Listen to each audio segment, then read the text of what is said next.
Hi, this is New Time on Silkway TV channel. We introduce you with the most visible news and important events that happened throughout this week in Kazakhstan and Central Asia. More details on politics, economy, social and cultural life, with opinions from the most recognizable experts of Kazakhstan and world. I'm Dorian Sagulov, and this is what you'll see today. Abu Dhabi Crown Prince paid an official visit to Astana and took part in the Kazakhstan-UAE Business Forum. The visit resulted in new agreements worth $5 billion.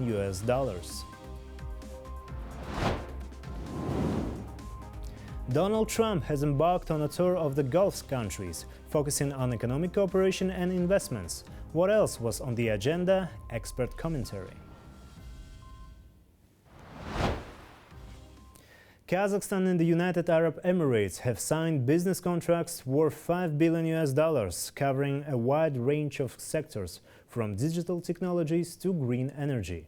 High-level talks took place at Akorda this week between President Kassym-Jomart Tokayev and Abu Dhabi Crown Prince Sheikh Khaled bin Mohammed bin Zayed Al Nahyan, with investment as the main topic of discussion.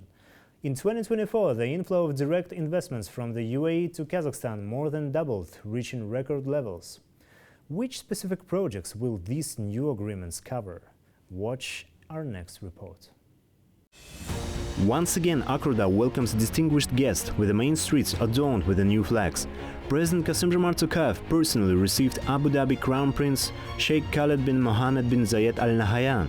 The meeting was conducted strictly in accordance with protocol. Your Highness, first of all, I would like to express my appreciation for accepting my invitation to pay your first official visit to Kazakhstan. And we regard you as a dear guest, and this visit is extremely important in terms of giving additional impetus to our further cooperation in strategic areas. Economy remains one of the key pillars of Kazakhstan-UAE relations. Last year, bilateral trade exceeded $270 million. Kazakhstan exports silver, hydrogen, meat, fertilizers, and various other goods to the UAE, while importing engines, petroleum products, pharmaceuticals, and light industry goods from the Emirates. Your country is among top 10 foreign investors to Kazakhstan. During your milestone visit, we will witness signing of more than 20 business agreements worth of almost $5 billion, representing projects in various sectors of economy. And I am confident that the full implementation of these projects will give powerful boost to our multifaceted cooperation and serve the best interest of our nations. Sheikh Khaled is the eldest son of the President of the United Arab Emirates and represents a new generation of leadership in the UAE. He is regarded as one of the country's leading strategists in the fields of advanced technology, sustainable growth and international positioning.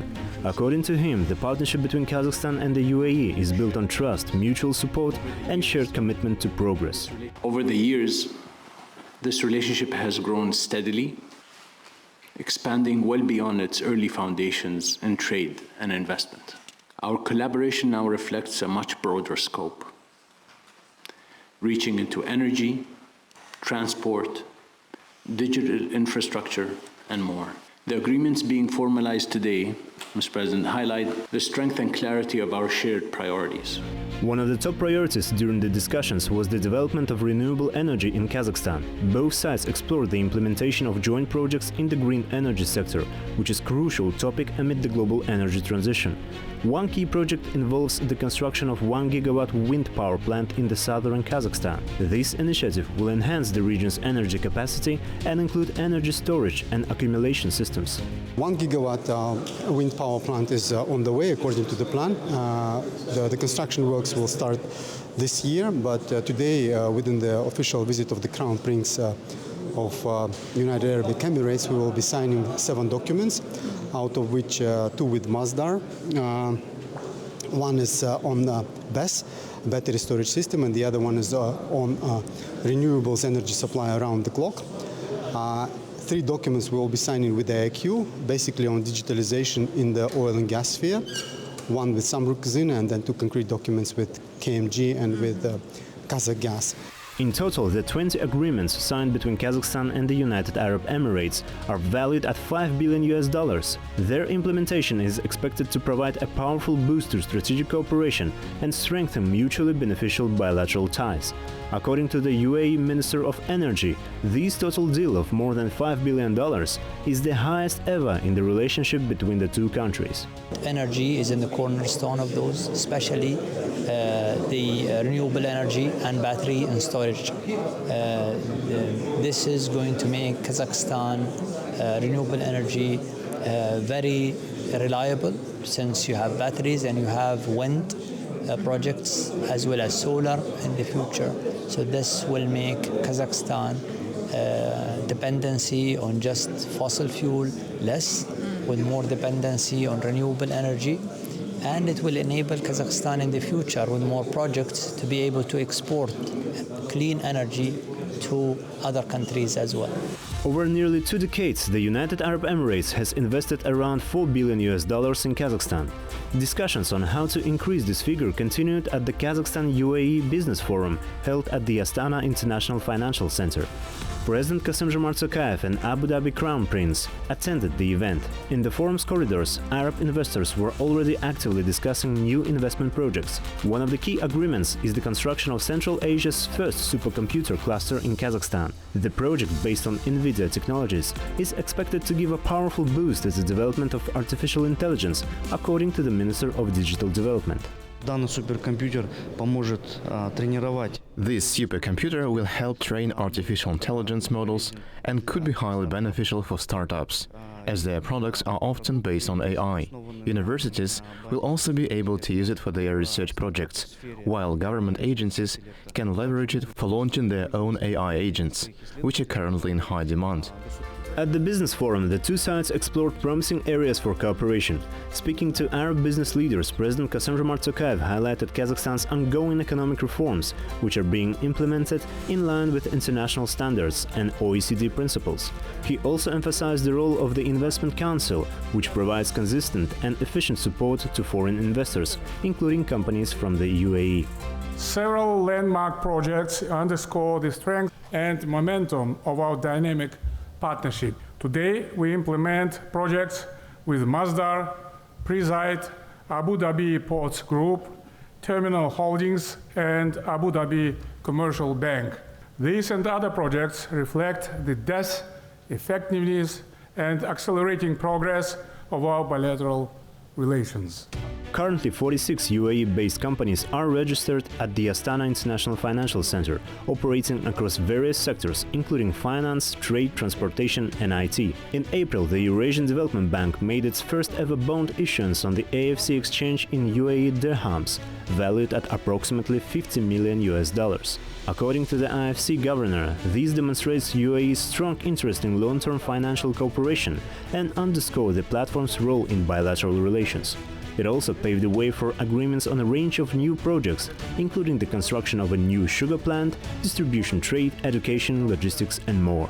As you know, there are more than 3,800 companies now registered within the center. 46 of them are from UAE, so all the big projects that were mentioned today, Masdar, Abu Dhabi Ports investing in number of projects, Preside, they all domiciled in AFC, registered in AFC, so I talked about that. This is basically, AFC is now the gateway to Kazakhstan and to the Central Asia. The Kazakhstan-UAE Business Forum concluded with success, resulting in the signing of 9 commercial agreements.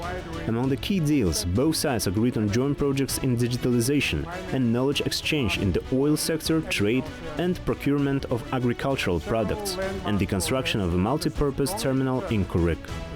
Daurian Sagulov, New Time. Under the memorandum signed during the visit of Abu Dhabi Crown Prince, the United Arab Emirates will support Kazakhstan by introducing artificial intelligence solutions in smart cities and the energy sector through partnership with companies like AIQ and Preside. In total, technology agreements worth over $250 million have been signed. In an exclusive interview for the program Reporter with President on Silkway, Sultan Ahmed Al-Jaber, CEO of ADNOC and the chairman of Masdar, discussed the key areas of this cooperation Let's take a look at the fragment of the interview.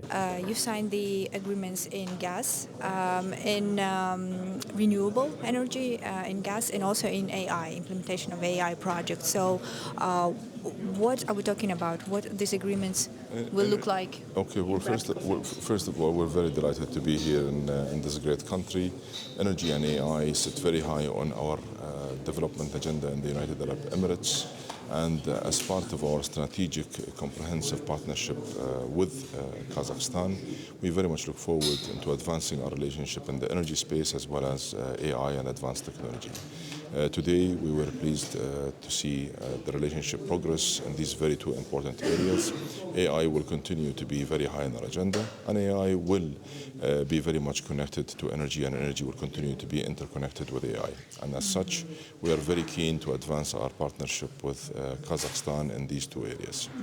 How, in terms of AI, are we talking about knowledge sharing? Are we talking about building some, facilities and infrastructure like supercomputers? So it's like.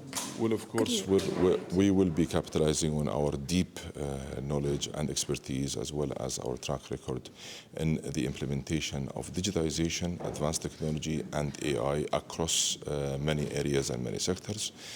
In this instance, for example, we are applying AI through AIQ on the energy business, as well as advanced technologies through Presight in the smart city in Kazakhstan. Catch even more exclusive footage and interviews from the Abu Dhabi Crown Prince official visit to Kazakhstan in our Reporter with President program. It's already available on Silkway's YouTube channel. Just scan the QR code and go behind the scenes of big politics. Let's move on. President Kassym-Jomart Tokayev chaired the Security Council meeting focused on the development of the transport and logistics sector, highlighting the shortcomings of the government officials in this area. During the meeting, Minister of Transport Marat Karabayev presented his report, but President Tokayev criticized the current state of the sector. He pointed out problems with cargo clearance at borders, poor conditions at many checkpoints, and delays in major infrastructure transit projects. The president emphasized the lack of progress in leveraging Kazakhstan's logistical advantages. Following the meeting, the government was tasked with integrating Kazakhstan into global supply chains and increasing transit volumes, positioning this as a key factor for economic growth. And now it's time for our weekly segment Central Asia in Focus. Joining us in the studio, it's political expert Ozhet Shegirbayev. Welcome, Ozhet. Hello, Dorian. It's great to be here again. Ozhet, as you have seen, the main political event of this week here in Kazakhstan was the visit of Abu Dhabi Crown Prince. We've covered it in detail, but here's my question.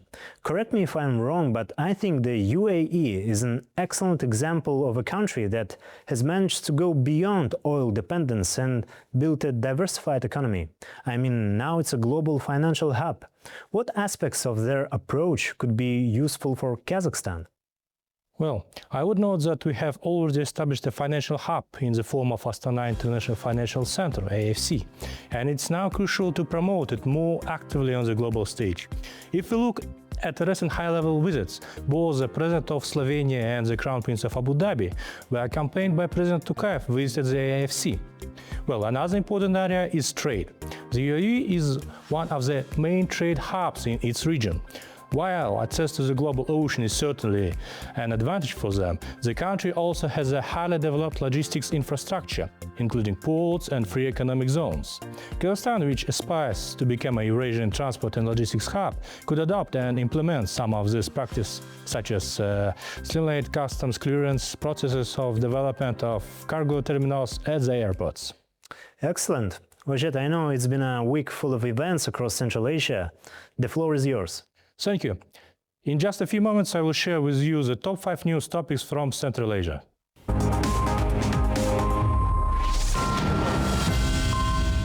A meeting between delegations from Uzbekistan and Tajikistan was held in Tashkent at May 12. During this meeting, the parties discussed a draft of intergovernmental agreement on cooperation in the energy sector.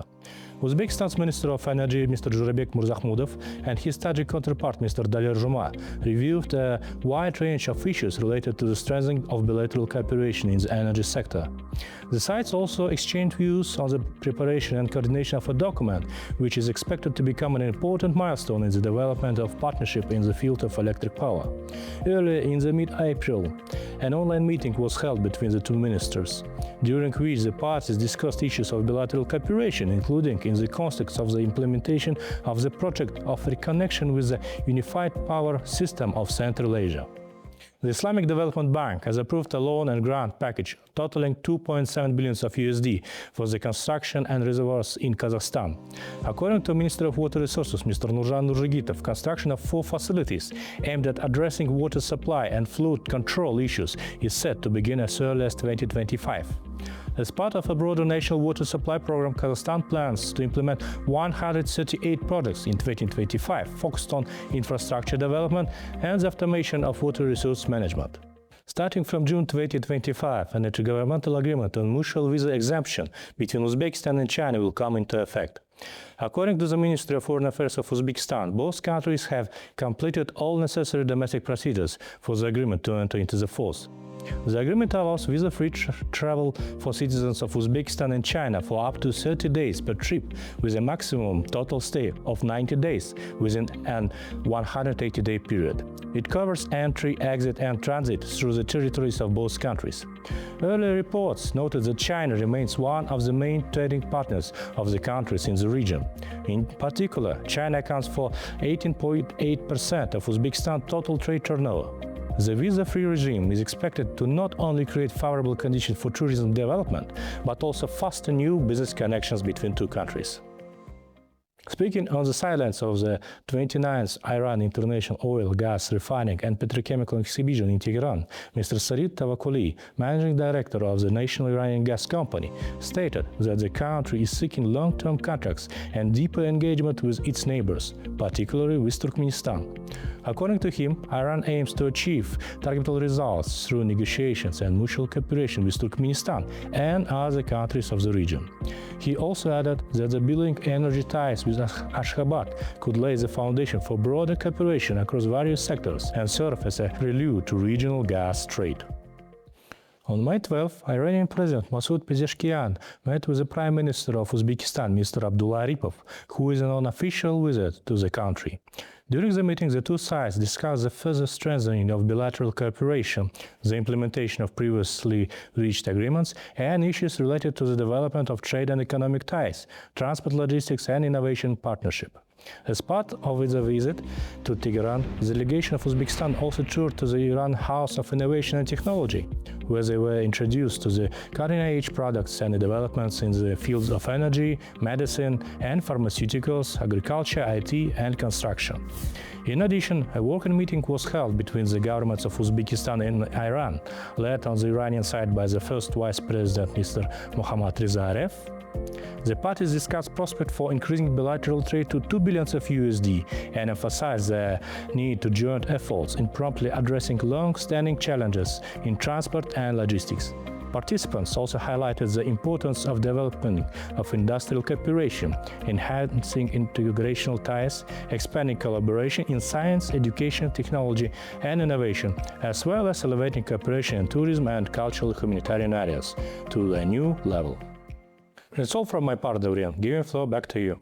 Thank you very much, Ojed, for your review and your expertise.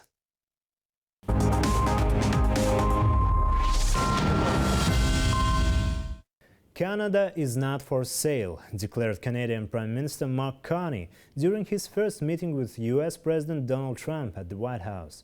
The talks took place amid a heated trade dispute between the two countries, with Trump even suggesting that Canada could become the 51st US state. For Prime Minister Carney, this meeting in the Oval Office was his first chance to respond directly. Just recently, at a press conference, Carney emphasized his readiness for tough but constructive discussions. But how did these talks unfold, and should we expect an improvement in Washington-Ottawa relations? Watch our next report. Our old relationship with the United States, a relationship based on steadily increasing integration, is over.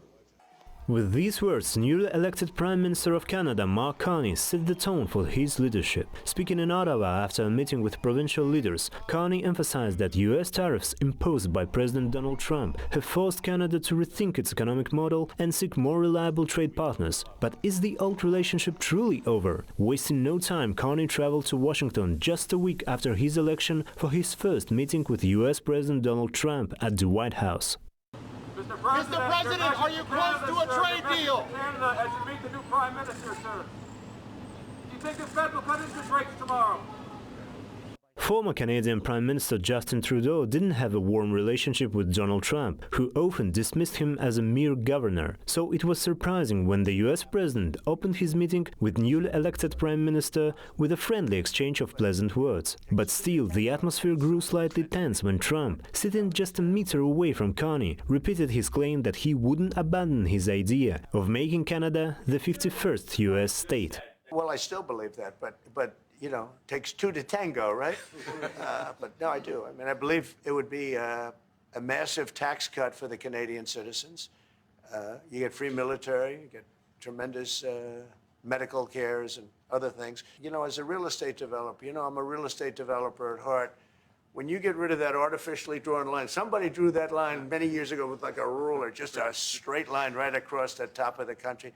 When you look at that beautiful formation when it's together, I'm a very artistic person, but when I looked at that beauty, I said that's the way it was meant to be. In response, the Canadian Prime Minister politely but firmly remarked that from his experience in business, Trump must know that some places are simply not for sale.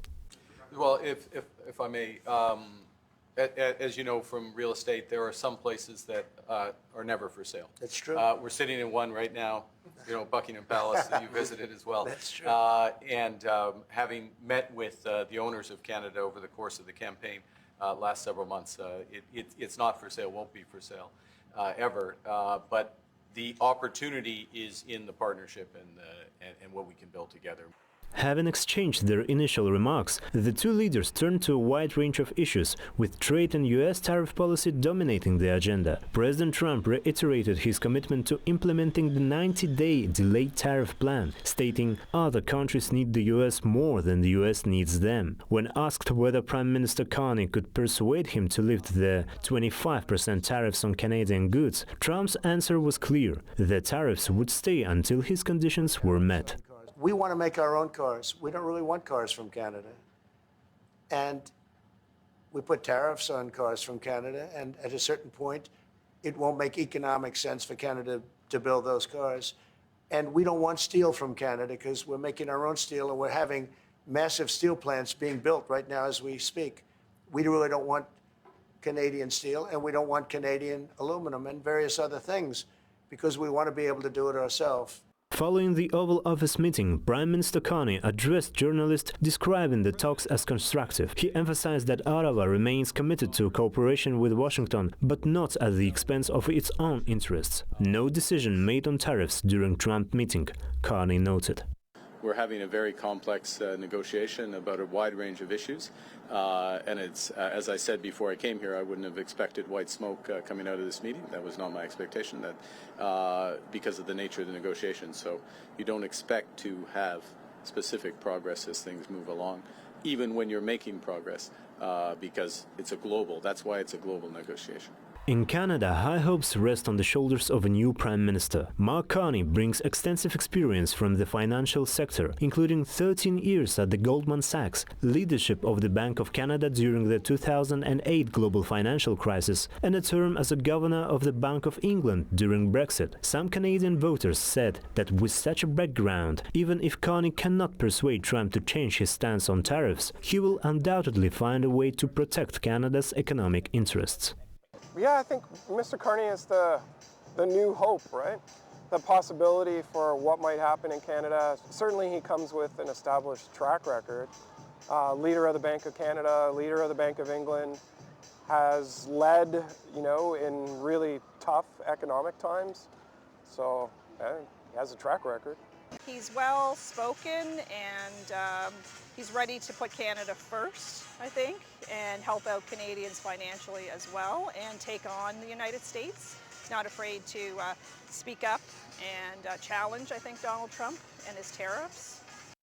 Canada is one of the most trade-dependent countries in the world, with the United States accounting for 77% of its total exports. Around 60% of the crude oil and 85% of the electricity imported by the US come from Canada. Moreover, Canada is a major producer of 34 minerals and metals that the Pentagon considers critical to US national security. But can the Canadian economy withstand with US pressure? That's the question leading Canadian economists are now asking. It's a transformational moment. We've gone through the looking glass. There's chaos on the agenda for the next 3.5 years. None of the old economic rules are holding in this moment. Guaranteed, we are in a recession. Forget about will we be in a recession. We're in a recession right now. The only question is how deep and how long. And the question mark is, can we recreate the Canadian economy without the handmaiden of the United States? And that is a question mark for anybody. Where's the crown? Before the meeting, experts feared that the tensions in the White House could escalate, but now they can breathe a sign of relief. Talks between the leaders of two of the world's largest economies were as smooth as could be expected. President Trump reassured Canada that the United States would not abandon its military commitments to its northern neighbor and would always protect it. He expressed confidence that the ties between the two countries would remain strong. Daurian Sagulov, New Time. Following 2 days of negotiations in Geneva, Switzerland, the United States and China have agreed to temporarily reduce mutual tariffs for 90 days as part of efforts to de-escalate their trade war. Under the agreement, US tariffs on Chinese imports will be lowered to 30% for 90 days, while China will reduce its tariffs on American imports to 10% for the same period. During this time, further rounds of negotiations will take place. U.S. Treasury Secretary Scott Bessent emphasized that both sides share consensus. Neither wants a complete severance of economic relations. President Donald Trump described the outcome as a complete reset of U.S.-China relations. As a reminder, in April, Trump raised tariffs on Chinese goods to 145%, prompting China to impose 125% tariffs on American imports in response. The atmosphere was very conducive to discussions, and thanks to them, we were able to have very constructive and positive conversations with our Chinese counterparts, who clearly came to deal this week. We would like to see China open to more U.S. goods. We expect that as the negotiations proceed, that there will also be possibility of purchase agreements to pull what is our largest bilateral trade deficit into balance that has gotten out of balance.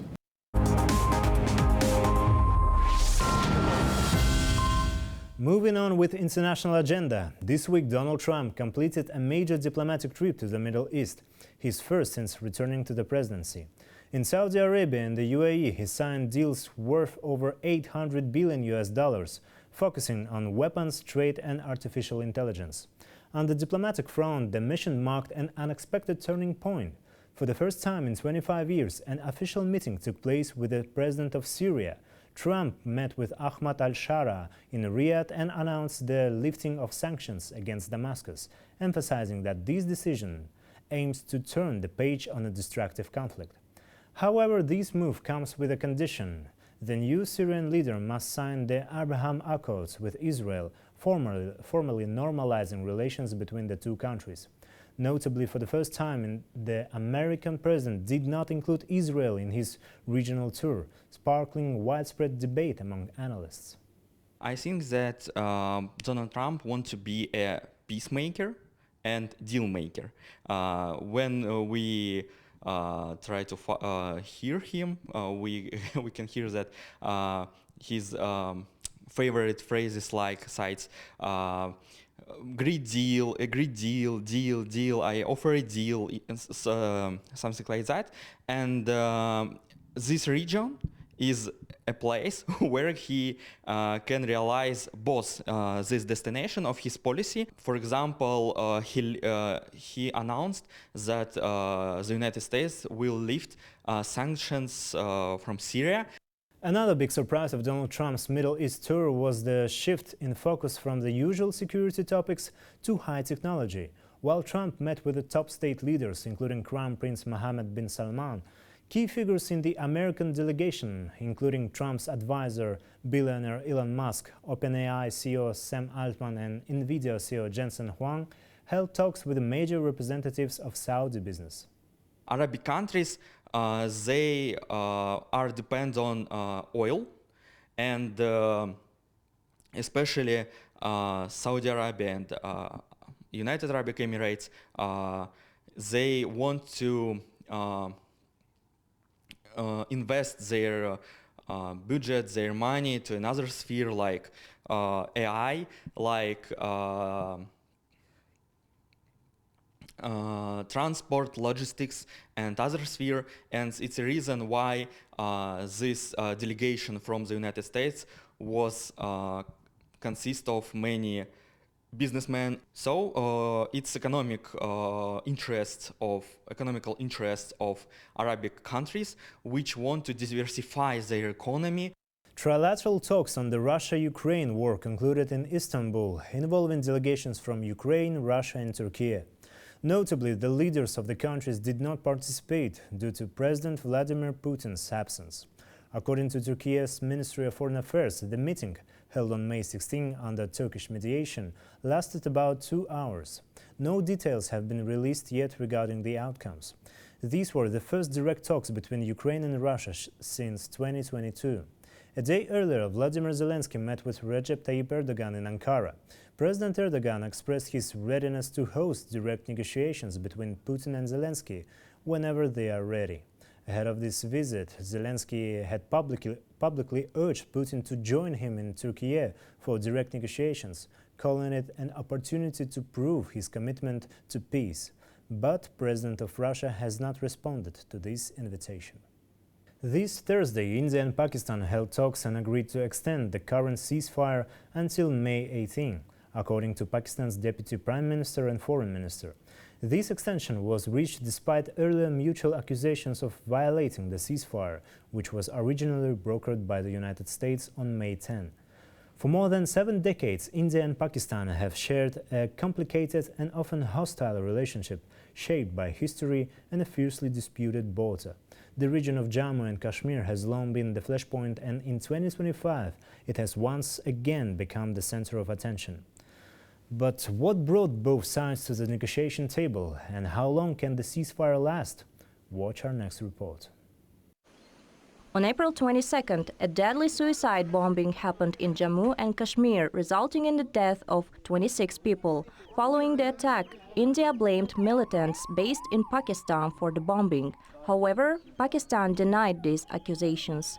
Shortly after, India launched Operation Sindoor to strike suspected terrorist targets across the line of control. In response to this, Pakistan started Operation Bunyan Marsus.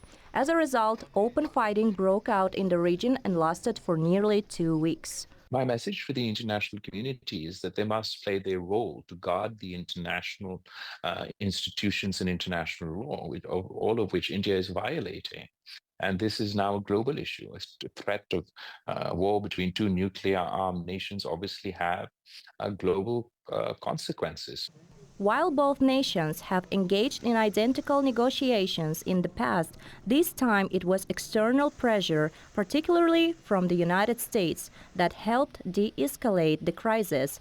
On May 10th, India and Pakistan agreed to a temporary ceasefire until May 18th, brokered by Washington, with the White House quick to label it a breakthrough. Key issues between Pakistan and India, whether it's the Indus Water Treaty, Kashmir or other matters, should be resolved through negotiations. This is the right approach for both nations. In just a few days, we witnessed both countries suffer major losses, highlighting the immense damage caused by conflict. Therefore, it is crucial that they come to the negotiation table and work toward resolving the remaining issues. Since the ceasefire was implemented, the atmosphere has improved and markets are gradually reopening. The shops opened yesterday as well, but it was Sunday anyway. We expect to see more people shopping in the market and people going back to work. This is a positive message. We want the ceasefire to be implemented forever. War leads to losses on all sides. Therefore, war is not a solution. Following the attack, India suspended its participation in the Waters Treaty, a 1960 agreement governing the use of rivers shared with Pakistan. While the move is symbolic, it has raised fears in Islamabad, which relies heavily on the Indus for agriculture and water security. To that degree, it's seen as an existential threat to Pakistan. It raises the stakes in the India-Pakistan tensions. But I think the bigger issue is it's removing so-called red lines in the bilateral relationship. So there was a certain threshold that would not be crossed when tensions took place between India and Pakistan. For now, the ceasefire between India and Pakistan holds, but peace remains elusive. Without structural reforms, cross-border cooperation, and sustained diplomatic efforts, the cycle of escalation may well repeat, experts warn. According to Pakistan's Ministry of Foreign Affairs, comprehensive political negotiations will begin after May 18th. Parties emphasize that these talks will not aim to establish one side's dominance, but rather to resolve issues based on equality between the two countries. Nuraya Sulbek, Janirkait Magambet, New Time. That's it for today. All the main news about Kazakhstan and Central Asia you can find here. More special projects about our country you can also watch on Silkway TV channel. So stay tuned and see you next week.